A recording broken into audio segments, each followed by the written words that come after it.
নমস্কার, নিউজ 18 বাংলায় আপনাদের স্বাগত। নিউজ 18 প্রাইম নিয়ে আপনাদের সঙ্গে রয়েছে আমি প্রিয়াঙ্কা। আরজিকরের ঘটনায় কি একাধিক জন যুক্ত রয়েছে, একাধিক অভিযুক্ত? তরুণী চিকিৎসক খুনে খতিয়ে দেখছে সিবিআই। সেমিনার হলে ঢোকার একাধিক দরজা, পিছনের সিঁড়ি দিয়েও যাওয়া যায় ঘটনাস্থলে। ঘটনার রাতে সেমিনার হলে কি তাহলে আরো কেউ গিয়েছিল? তদন্তে কিন্তু সব দিক খতিয়ে দেখছে সিবিআই। সিবিআই সূত্রে কি জানা যাচ্ছে, আর কোন কোন বিষয় খতিয়ে দেখছেন সিবিআই আধিকারিকেরা, বিস্তারিত জানবো। অর্পিতা রয়েছে আমাদের সঙ্গে সরাসরি। অর্পিতা, একাধিক জন কি অভিযুক্ত এই ঘটনার সঙ্গে?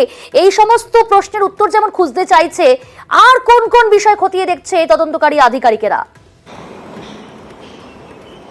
দেখো, সিবিআই আধিকারিকরা ইতিমধ্যেই ধৃত যে সঞ্জয়, সেই সঞ্জয় রায়কে দফায় দফায় জেরা করে তারা কিন্তু জানতে পেরেছে যে এই ঘটনাস্থলে অর্থাৎ সেমিনার হলে শুধুমাত্র একটা দরজা নয়, পিছনের দিকে আরো একটি দরজা রয়েছে এবং যেখানে কিনা গোপন একেবারে ভাবে একেবারে ব্যাক সাইডে সেখানে এই যে দরজা, সেই দরজা দিয়ে কিন্তু স্বাভাবিক ওখান থেকে যাতায়াতের জন্য একটি সিঁড়ি রয়েছে, যেই সিঁড়িতে কোনো সিসি ক্যামেরা নেই। অর্থাৎ সঞ্জয় যেই রাস্তা দিয়ে ঢুকেছিল, যেই পথ দিয়ে বা যেই দরজা দিয়ে যেটা দিয়ে ঢুকেছিল, সেখানে যে সিসি ক্যামেরা কভারেজ করছে কয়েকটা ডিপার্টমেন্ট বাইরের দিকে যে অংশে, সেই দরজায় কিন্তু একটি দরজাতেই শুধুমাত্র সিসি ক্যামেরা কভারেজ করে, কিন্তু ব্যাক সাইডে যে দরজা রয়েছে সিবিআই এর দাবি সেই দরজায় বা তার আশপাশে কোনো সিসি ক্যামেরার কোনো ফুটেজ বা সিসি ক্যামেরা সেখানে কিছু নেই।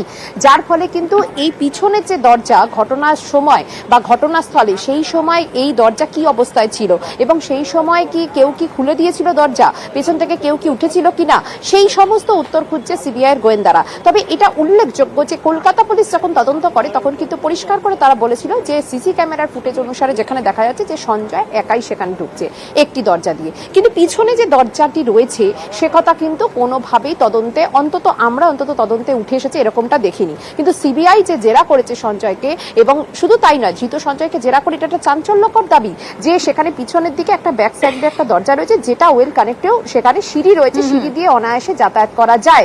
তাহলে সেখান দিয়ে যে কোনো অভিযুক্ত আসেনি বা ভেতর থেকে সঞ্জয় গিয়েছে সেটা খুলে দেয়নি দরজা, এটার কিন্তু এখনো অবধি কোনো তথ্য বা সম্ভাবনাগুলো সিবিআই আধিকারিকরা উড়িয়ে দিচ্ছেন না। ফলে এই ধৃত সঞ্জয়কে জেরা করে একদিকে যেমন দরজার নতুন একটা দরজার সন্ধান পেলে এবং সেখানে সিসি ক্যামেরার কোনো কভারেজ হয় না, তেমনি এই ঘটনাস্থলে একজন না একাধিক সেটাও তারা খতিয়ে দেখছে। বেশ, সঙ্গে থাকো। আর এদিকে আপনাদের জানি